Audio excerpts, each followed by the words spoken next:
Ven Espíritu Santo, llena los corazones de tus fieles y enciende en ellos el fuego de tu amor. Envía, Señor, tu Espíritu para darnos nueva vida y renovarás la faz de la tierra. El tema que quiero entregarle en esta escuela es el amor al prójimo, el mandamiento de Jesús.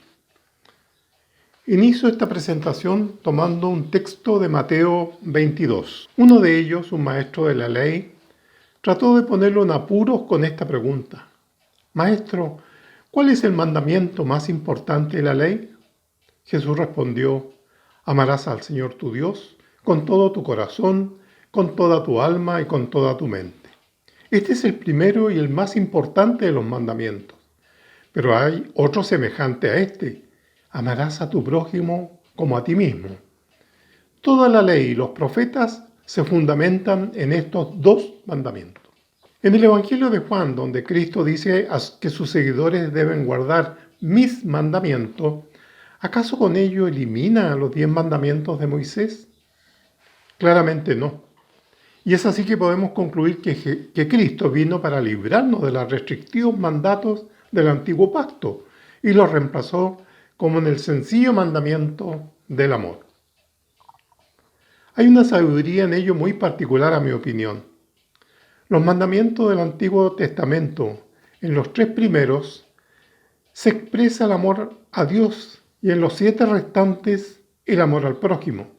Y estos están expresados como oraciones negativas, que pueden producir un enfoque ilimitado.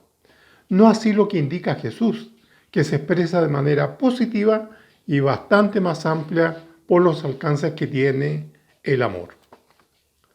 ¿Cómo se ha definido el amor? El diccionario nos da 2 definiciones. Una de ellas dice sentimiento de vivo afecto e inclinación hacia una persona o cosa a la que se le desea todo lo bueno. Y la otra nos dice sentimiento de intensa atracción emocional y sexual hacia una persona con la que se desea compartir una vida en común. En ambas se habla de sentimiento y en la otra se agrega emoción. ¿Serán suficientes ambas definiciones? El sentimiento se ha expresado como un estado de ánimo, que puede ser emocional hacia una cosa o persona, o también un estado de ánimo triste por algo doloroso. Y lo emocional, por su parte, no son más que reacciones psicológicas o fisiológicas que ocurren de manera espontánea y automática. Los expertos dicen que los sentimientos duran más que las emociones, pero igualmente dicen que no hay sentimiento sin emoción. Algo complicado para entender. Veamos un ejemplo a ver si lo entendemos.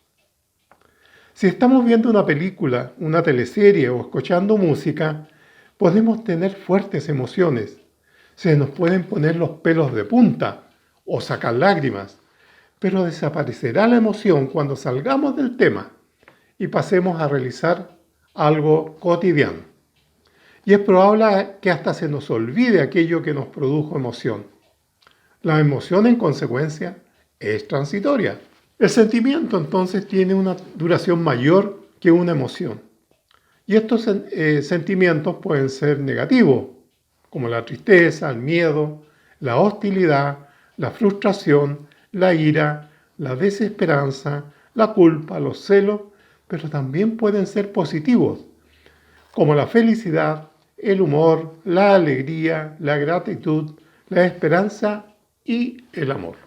Si de pronto veo un accidente y una persona herida atendida, puede haber una fuerte emoción de horror y me puede impulsar a alguna acción de socorro, acercarme al herido, alguna palabra de consuelo, llamar a una ambulancia, ponerlo más cómodo o a lo mejor tratar de curar alguna herida visible, pedir ayuda a otras personas, etc. Si en la vecindad se registra de pronto un incendio, puedo acudir a prestar ayuda, llamar a bomberos, tratar de colaborar en sacar a una persona postrada o un niño.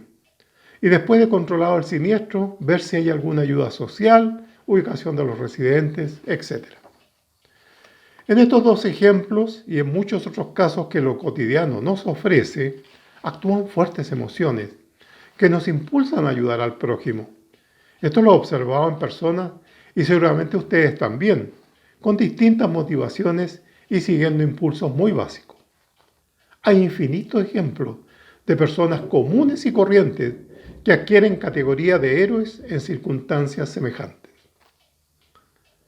Pero el amor al prójimo que nos propone Jesús será así. Grandes emociones que nos empujan a ayudar al prójimo o a auxiliar a nuestro prójimo. Me parece a mí que no. En Juan 15:12 Jesús nos dice: amaos los unos a los otros como yo los he amado. El Catecismo de la Iglesia Católica nos dice algo al respecto. El Verbo se encarnó para ser modelo de santidad y su amor tiene como consecuencia la ofrenda efectiva de sí mismo. O sea, nos pide amar como Él nos hizo y nos agrega además en Mateo 5. Se dijo a sí mismo: ama a tu prójimo y guarda rencor a tu enemigo. Pero yo les digo: amen a sus enemigos y recen por sus perseguidores. Así serán hijos del Padre que está en los cielos. Él hace brillar el sol sobre malos y buenos y caer la lluvia sobre justos y pecadores. En realidad Jesús nos pone una valla bastante alta. Amar como Él lo hace, amar al enemigo y rezar por quienes nos persiguen, no deja de ser difícil. Miremos al interior de nuestra iglesia y veamos si allí cumplimos su mandamiento. El mundo, y Chile no es la excepción, vivimos una creciente secularización. Vale decir la desaparición de los signos, valores o comportamientos que se consideran propios o identificativos de una confesión religiosa. No solo desaparece en gran medida la influencia de los valores cristianos en la sociedad, sino se incrementa una sociedad anticlerical y aún peor, una sociedad a espaldas a Dios. Lo sagrado y lo religioso se hacen más privados y ceden su predominio público a la sociedad. Recientemente el Papa Francisco, frente a esta realidad, dijo: un Estado debe ser laico. Los estados confesionales terminan mal. Esto va contra la historia, y no en los márgenes. En la aprobación de las leyes, el Parlamento es el que debe discutir, argumentar, explicar y dar razones. Es así como crece una sociedad. Sin embargo, una vez que la ley ha sido aprobada, el Estado también debe respetar las conciencias. El derecho a la objeción de conciencia debe ser reconocido dentro de la estructura jurídica porque es un derecho humano. La presencia de la Iglesia Católica en Chile considera un 45% de católicos en el año 2019, pero solamente un 7% asiste regularmente a servicios religiosos. El Estado laical chileno aún puede recibir influencia de la Iglesia en términos de signos y valores necesarios, como la defensa de la vida, colocar al hombre y a la mujer en el centro de los derechos que se constituyan y tantos otros. ¿Por qué planteo este tema dentro del amor? Me preocupan tantos alejados de la Iglesia que siguen siendo creyentes pero su voz se acalla, se anula. Participan muchas veces en misas de difuntos, en matrimonios y en otras ceremonias. Se ve que conocen la ritualidad, pero se alejaron del centro de la Iglesia que es Jesús y de su mandato principal. Ya no son testimonio de amor. La respuesta a esto no es para esta presentación. Solo puedo decir que quienes hoy día participan de catequesis u otras formas de evangelización o son miembros de los consejos pastorales debieran evaluar las acciones que se realizan. El Espíritu Santo presente en las personas empuja la acción en la dirección correcta, pero somos débiles, cometemos errores y algo corresponde realizar. Si realizamos catequesis, nos preocupamos de las personas que al término de las actividades se alejan. ¿Conocemos las razones de ello? ¿Se entregan elementos para dar razón de su fe a estas personas? Lo mismo en cursillo. El equipo sigue a los participantes en su compromiso apostólico. Siempre hemos de respetar la libertad de cada uno, pero en esta preocupación está precisamente parte del amor al prójimo. Miremos un tipo concreto de amor y es el de matrimonio de parejas. Recuerdo que en páginas sociales se preguntaba a las mujeres qué es más importante, el amor a los hijos o el amor a la pareja. En realidad es una pregunta que no tiene respuesta concreta. Son amores diferentes. Y en particular para la mujer no es una alternativa. Llevar al hijo en el vientre y darle a luz, su posterior cuidado y afecto por toda una vida no tiene comparación. Y podríamos sí decir que el amor de pareja puede ser más importante o mejor más amplio, en el sentido que ese amor debe ser un escudo de protección, de cariño, de entrega, de comprensión, de ayuda mutua y de modelo tanto masculino como femenino para los hijos. Los hijos serán el reflejo de la pareja para su vida afectiva futura. Quisiera aquí comentar lo que dice Jesús a propósito del matrimonio que sale también en el Antiguo Testamento. Y por eso dejará el hombre a su padre y a su madre y se unirá a su mujer y los dos harán una sola carne. En muchas partes del Evangelio Jesús plantea el dejar y pareciera que suena duro, pero Él no ha dicho abandonar, alejarse, despreciar, solo dejar. Y en este caso, dejamos familia para construir otra familia, que va a tener necesariamente altos y bajos, éxitos y errores. Es muy común la caricatura de la suegra entrometida u otros familiares. Todos ellos deben dejar en libertad a la nueva pareja. Recuerdo que con mi señora fuimos suplente de catequesis prematrimoniales en la ciudad de La Unión. Y en la reunión con novios íbamos más allá del dejar padre y madre e incluíamos también dejar a los amigos de ambos, salvo que estos se incorporen como amigos a la nueva pareja. Es muy común el tironeo de los amigos, tanto al hombre como a la mujer, para llevarlos a experiencias ya superadas de soltería, dañando muchas veces la relación conyugal seriamente. Dejar entonces también es una expresión de amor. Otro aspecto de la relación de pareja dice algo con algo que a veces no detectamos. Tuve la oportunidad de compartir también en la ciudad de La Unión con el padre Esteban Gumucio, quien fue asesor de encuentro matrimonial a nivel latinoamericano. Él daba mucha importancia dentro de la relación conyugal a la acción de la voluntad. Nos mostraba el ejemplo de los pololos, los novios, los amantes, que se recuerdan, se buscan y se encuentran como de lugar, incluso engañando, mintiendo, escondiéndose, compartiendo y mil maneras para estar juntos. Él hacía notar que este ejercicio de la voluntad muchas veces se descuidaba en el matrimonio y terminaba por dañar la relación en forma permanente. La frase aquella que suena un poco ciútica, el amor es como una plantita que hay que regar a diario, tiene mucho sentido.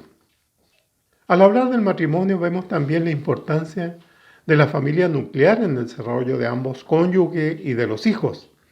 Sin embargo, todos los componentes de esta familia, la llamada familia extendida, serán los modelos que ayudarán al niño a armar este molde de amor que Jesús nos propone.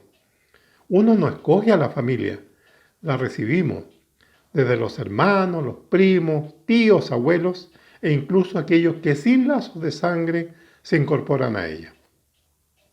Allí aprenderemos a enfrentar los lazos de afecto y las diferencias, desde las discrepancias tan simples como seguir un equipo de fútbol, diferencias políticas y religiosas, actitudes de envidia, rencores, alegrías, juegos y un largo etcétera. La familia hay que verla también como experiencia primaria y amplia del amor al prójimo. Hoy vemos la enorme presión que ejercen los niños y adolescentes por tener un juguete de moda, el smartphone más moderno, las últimas consolas de videojuegos, la ropa de moda que permite a los niños y jóvenes sentirse identificados con un grupo, etcétera, etcétera. El ceder ante cada requerimiento produce a la larga adultos con escasa capacidad de frustración, conociendo que la vida está llena de éxitos pero también de fracasos. y a la cual debemos saber afrontar como una decisión para levantarnos después de cada derrota. Quizás de aquí está la respuesta de considerar el matrimonio como desechable, como se observa hoy tan a menudo. La orientación y corrección de los padres es evidente, corrección que debe ser plenamente compartida por ambos cónyuges. La debilidad de uno de ellos será aprovechada por el hijo para su beneficio y conseguir su objetivo. El amor a los hijos se manifiesta fundamentalmente en las expresiones de cariño, de escucha, de comprensión, pero sobre todo de corrección. Hay también el amor a los amigos. Hay personas que se caracterizan por tener gran cantidad de ellos, que comparten, que celebran y que se apoyan ante dificultades. Allí los valores de lealtad, sinceridad y sigilo son importantes. Por el contrario, hay personas que tienen muy pocos amigos, y ello va a depender de las circunstancias de vida de cada uno. Me llamó la atención a propósito de los amigos, una situación que viví en una empresa donde trabajaba. Éramos una planta productiva de alrededor de 120 personas, de las cuales muchos de ellos provenían de otra planta o llevaban largos años trabajando juntos, e incluso había un grupo numeroso que vivía en una misma población. En un trabajo de capacitación con un equipo de psicólogos, entre otros temas abordados, se recomendó que el buen equipo de trabajo descansa en parte en la amistad de sus componentes. Trato directo, amable con absoluta confianza, mucha colaboración, etc. Se hizo una dinámica para determinar cuántos trabajadores podían considerarse amigos y se concluyó que solo 2 trabajadores cumplían esa condición. Eran yuntas, decían. Compartían con sus familias todas las celebraciones e incluso vacacionaban juntos. Toda una sorpresa el resultado de esta dinámica. Las relaciones al interior de la fábrica no eran malas, pero obviamente se notaba que los niveles de confianza no eran los mejores. Nuestro cursillo se centra en la amistad, recordando que esta también es amor. ¿Cómo andaremos ahí? Hablemos ahora de un tema que no se puede dejar de plantear, el amor erótico. Hace algunos años lo habríamos excluido de una presentación de este tipo, aún pese a la encíclica Humanae Vitae escrita por el Papa Paulo VI, y que algunos teólogos han pedido al Vaticano ser reescrita. No se ajusta ni a los tiempos ni a los avances de la ciencia. Sin embargo, el Catecismo, en el numeral 2362, dice: los actos con que los esposos se unen íntima y castamente entre sí son honestos y dignos. Y realizados de modo verdaderamente humano, dignifican y fomentan la recíproca donación, con la que se enriquecen mutuamente con alegría y gratitud. La sexualidad es fuente de alegría y de agrado. El amor conyugal pasa a tener esta doble dimensión, afectiva y erótica, constituyendo ambos factores indispensables para una buena relación. Cambiemos de tema y ampliemos el concepto de amor. Algunos especialistas indican que en la noción de amor al prójimo se engloba la empatía por otro ser humano, sin importar su condición. En la empatía se practica la consideración, la compasión, el altruismo, la administración, la filantropía y la amistad fraterna. Hablemos de la empatía, que la hemos escuchado en otras presentaciones de esta escuela. Siempre se escucha aquello de ponerse en el lugar de los demás o ponerse en el zapato de los demás. Pero en realidad la empatía es mucho más que eso. Si en la empatía se engloba el amor al prójimo, falta lo más importante, la acción. Solo ponerse en el lugar del otro no basta. Debe haber una acción concreta, una escucha, un abrazo, una ayuda material, una ayuda espiritual, etc. Veamos algunos aspectos o miradas sobre la empatía.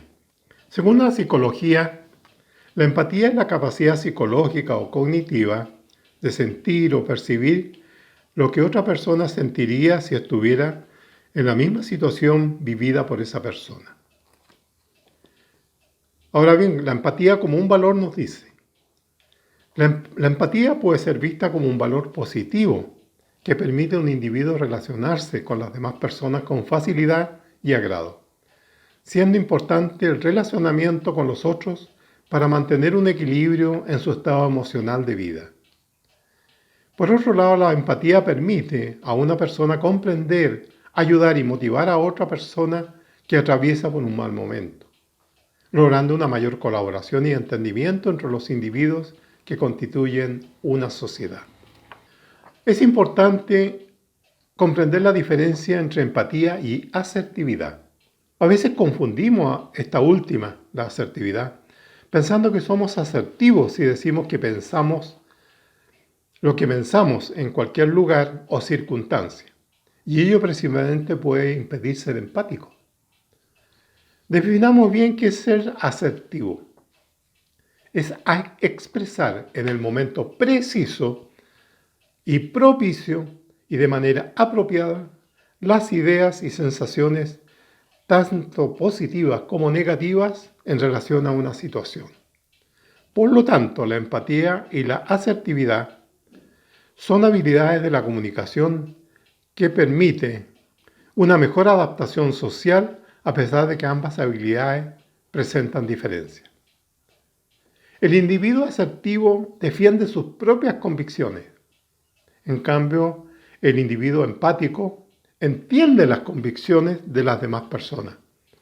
A pesar de ello, se debe respetar y tolerar todas las ideas que surgen en la discusión con respecto a una situación determinada.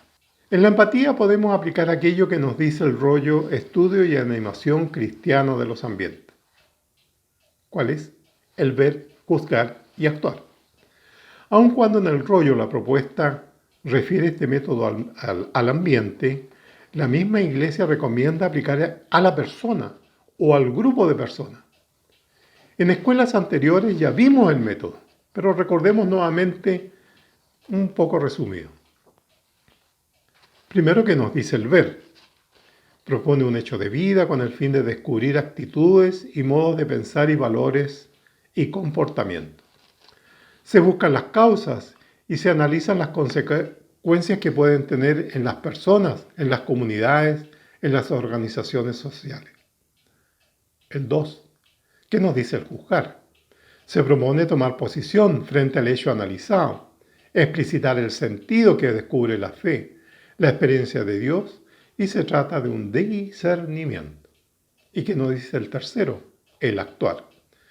Propone determinar aquellas actitudes que las personas deben cambiar en sus vidas, los criterios de juicio que deben ser transformados, los hábitos que son cuestionados por la palabra de Dios y las acciones que se van a desarrollar. Veamos algunos ejemplos. En una esquina hay un anciano que limpia los parabrisas a cambio de algunas monedas. Su trabajo no es muy eficiente ni suficientemente rápido, y por ello muchos lo rechazan, pero algunos sí le dan monedas en compensación. No tiene mucho sentido aquí aplicar el método del ver, juzgar y actuar. Está claro que un anciano no debería estar en esa labor, pero se entiende que debe requerir tener un ingreso modesto para sus necesidades. Y la acción más bien debiera ser de algún organismo especializado que le dé protección. Veamos otro caso. En especial en Santiago, es habitual en los restaurantes del centro ver niños o niñas de escasa edad, probable de unos 6 o 7 años, acercarse a la mesa ofreciendo algunas mercaderías pequeñas o una flor a cambio de aportes voluntarios. Son niños expuestos a situaciones indebidas, por cuanto se ven incluso hasta de noche. Se sabe que hay adultos detrás, que pueden ser incluso sus padres, que los inducen a esta mendicidad y que si no vuelven con aportes son castigados. ¿Qué hago frente a ello? Si doy limosna, induzco una mala práctica, y si no la doy, puede haber un castigo severo al niño. Como en el caso anterior, la aplicación del método fluye sin análisis mayor. Veamos un caso más completo. Yendo a buscar a mi hijo cuando trabajaba hasta muy tarde, Volviendo en un sector de la comuna Las Condes se observaba un grupo de transexuales vestidos con ropaje femenino, ofreciéndose como prostitutas a quienes circulaban. Era una situación muy grotesca, por decirlo menos, con una actitud desenfadada y que producía obviamente rechazo, un espectáculo bastante desagradable. Por mi trabajo yo tenía relación con médicos psiquiatras y uno de ellos atendía precisamente a transexuales que requerían del informe psiquiátrico previo para el cambio de sexo, cirugía que se hacía en Valparaíso por un especialista en esa época. Conversando con el médico, él relataba con mucha crudeza el drama de esta gente, que debía buscar solución a un problema que ellos no generaron. Su condición aún desconocida para la ciencia, al igual que la homosexualidad, en que se desconoce su origen, sabiendo hoy en día que no habría en el ADN genes de esta gente que expliquen esa patología. Ello significa que no son hereditarias, siendo la única hipótesis que se baraja una alteración del cerebro del feto en el vientre de la madre. Ambas condiciones de hetero y homosexualidad se hacen visibles a muy corta edad. Ello impulsa al niño a una gran desorientación ante sus pares y que se agudiza fuertemente en la adolescencia, tratando de sentirse normales, repitiendo conductas de sus pares y que no son compatibles con su situación, escondiendo su drama incluso a sus padres, sufriendo el rechazo y llevando su angustia en silencio que puede en muchos casos llevar al suicidio. Algunos estudios demuestran que no antes de los 20 años la persona termina por aceptar su condición, y en el caso de los transexuales, a lo menos un 95% de ellos son rechazados en su familia y medio social. Ellos los obliga a tener que buscar sobrevivir en actividades ilegales, como la prostitución, lo que indudablemente agrava el atentado a su dignidad. Este tercer caso que yo he presentado, al tener yo la información detallada sobre la condición de los transexuales, me hace ver de manera distinta a lo señalado en la experiencia de observar la indignidad de personas en forma tan grotesca ofrecer su cuerpo en una esquina de la capital. Esto nos indica que el método de ver, juzgar y actuar, las dos acciones últimas, juzgar y actuar, están condicionadas absolutamente por el ver. Si mi mirada es prejuiciosa, centrada en mi emoción, en mis intereses, en mis propios deseos, la mirada no va a ser transparente para analizar un comportamiento individual o colectiva en forma correcta. Veamos a propósito de esto las miradas de Jesús. En la parábola del hijo pródigo, la mirada del padre sobre el hijo menor es distinta a la mirada del hermano mayor, y ello lo lleva a juzgar a acciones diferentes ambos. La mirada de Jesús en la presentación de la mujer adúltera es distinta sobre la mujer que va a ser lapidada que sobre aquellos que tenían la piedra en la mano para lanzarla. La mirada de Jesús sobre la samaritana, a quien le pide agua para beber, lleva una profundidad que dignifica a estos seres rechazados como infieles por los judíos. Y la triste mirada de Jesús al joven rico. Pero sobre todo Jesús tiene una mirada especialmente dura contra los fariseos. Los trata de hipócritas, guías ciegos, insensatos, sepulcros blanqueados y otros tan o más duros. Jesús, claramente visto desde nuestro análisis, usa el método a la perfección. No podía ser de otra manera, obviamente. La capacidad de utilizar el método del ver, juzgar y actuar para que nos permita una empatía debe ir siempre más allá del solo ver. Sin embargo, cuando miramos algunos problemas mayores, como por ejemplo la pobreza, es probable que cualquiera que sea el resultado de la mirada que tengamos sobre ella, el actuar para su solución corresponde generalmente a políticas públicas.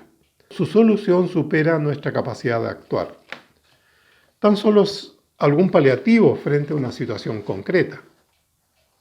Aún hoy en día, según una encuesta pública, casi el 50% de la población de los encuestados considera al pobre como una persona floja, susceptible a la delincuencia. Sin embargo, hay estudios modernos que han determinado el llamado círculo de la pobreza, de la cual por múltiples razones es difícil de salir, como una situación que pesa sobremanera y que muchas veces desalienta e impide escapar de ella. Se agrega a ello los procesos de segregación de la pobreza, comunes en nuestras ciudades, y que impide la natural convivencia entre distintos estratos sociales, agravándole el hecho de la presencia de la delincuencia y el narcotráfico que se enquista en los bolsones de la pobreza para escapar de la justicia. Otro problema o otro aspecto que también nos preocupa como un problema mayor y donde el miedo actúa para nublar la mirada y opacar cualquier solución es la violencia. Esta se ha enquistado en parte de nuestra población y las demostraciones de vandalismo adquieren proporciones muy altas y que está presente en muchas ciudades del mundo. Comprender la violencia, determinar sus causas, no es justificarla. Solo allí se podrá prevenir y evitar que se siga extendiendo. Observen algunos casos. Casi un 40% de los jóvenes condenados por delincuencia reincide después de 12 meses de su última condena. Y otra cosa, casi un 50% de la población penal adulta pasó por un centro del Sename en su niñez o adolescencia. Solo este par de cifras demuestra la poca o nula labor preventiva del delito. No se puede entender que los centros del Sename, públicos y privados, se hayan transformado en escuelas del delito. Aquí no ha funcionado el ver, juzgar y actuar a nivel de las grandes decisiones políticas del país. Las miradas que en distintas circunstancias he mostrado requieren en cada caso una mirada más objetiva, o mejor, menos subjetiva. Estos dos términos tienen relevancia para poder interpretar adecuadamente un comportamiento humano particular o de un grupo, para evitar una mirada fariseica o carente de amor al prójimo, que es lo que Jesús nos propone. Estas dos expresiones, subjetividad y objetividad, han sido objeto de muchos estudios y es así que muchos coinciden que nuestra mirada siempre es subjetiva. Dice a propósito el filósofo chileno Maturana: todo lo que un ser humano opina es necesariamente elaborado consciente o inconscientemente por su ser, desde su interior, pasando por los elementos que escucha, percibe y siente, por el filtro de su voz, de sus gestos, y eso siempre es personal, el reflejo de su historia, de su configuración biogenética, psicológica y sociocultural, de su estado interior en ese momento. Hay coincidencia con otros expertos en este aspecto, aun cuando incorporemos más elementos a nuestro juicio. Leamos sobre el tema, investiguemos, conversemos con expertos. Al final nuestro juicio siempre va a ser propio y puede discrepar de otros que también lo han investigado, pero nuestra racionalidad nos obliga a salir de nosotros mismos para cumplir la propuesta de Jesús. Nuestra mirada puede llevarnos a empatizar realmente y de corazón con el otro. Dejemos este tema algo complejo y volvamos al comienzo de esta exposición. Cuando Jesús dice: Maestro, ¿cuál es el mandamiento más importante de la ley? Jesús respondió: amarás al Dios con todo tu corazón, con toda tu alma y con toda tu mente. Pero este es el primero y el más importante de los mandamientos. Pero hay otro semejante a este, dice: amarás a tu prójimo como a ti mismo. Toda la ley y los profetas se fundamentan en estos dos mandamientos. Aquí Jesús nos pide sin lugar a dudas amar al prójimo con todo tu corazón, con toda tu alma y con toda tu mente, tal como amarás a Dios. Simbolizando esto, debiéramos tener una balanza en nuestro corazón que esté ojalá equilibrada entre ambos amores, a Dios y al prójimo, así lo pide Jesús. Pero mi balanza estará equilibrada, estará balanceada. Alguien dijo muy cínicamente: mientras más conozco al hombre, más quiero a mi perro. Simpática la frase, pero muy dura. Es claro, Dios nos ama como somos, con nuestras luces y sombras, con nuestros éxitos y fracasos, con nuestras virtudes y pecados. es misericordioso hasta el infinito. ¿Cómo no amarlo? Y ello a lo mejor cargue la balanza hacia Dios. ¿Cómo está la tuya? Por su parte, a los cursillistas se nos propone el trípode, que es una herramienta, dicen, que sostendrá nuestra vida: piedad, estudio y acción. En nuestro hogar es difícil encontrar un trípode real. Las sillas tienen 4 patas, las mesas también. Y si la mesa tiene una pata central, esta se abre en 4 patas. Así también un sillón, una cama. ¿Será que el trípode es inestable? Se vuelca fácil. Y además no sirve si tiene una pata desigual. Nuevamente, al igual que en la balanza mencionada, nuestro trípode debe estar balanceado y equilibrado. ¿Y dónde está el amor representado en este trípode que nos propone Jesús? Claramente el amor a Dios está en la piedad.